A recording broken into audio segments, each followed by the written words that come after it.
Using Got to Be spray, I'm molding my cap onto my client.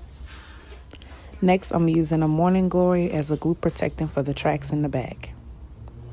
This is my frontal that I'm using by Ill Tresses pre-plucked.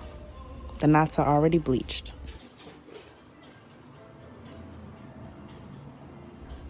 Next, I'm going to go over with some Ruby Kisses makeup foundation, and I'm going over my client's scalp. We want it to look as realistic as possible. I'm also sewing down the cap in the back for extra security.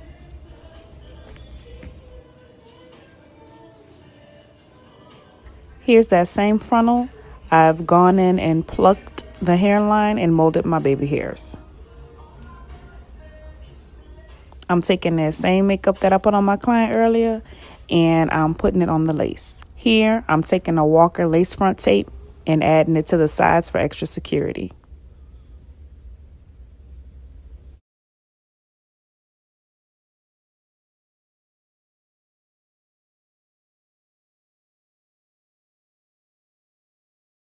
After cleaning my client's hairline with alcohol, I'm using the lace grip and going in to adhere my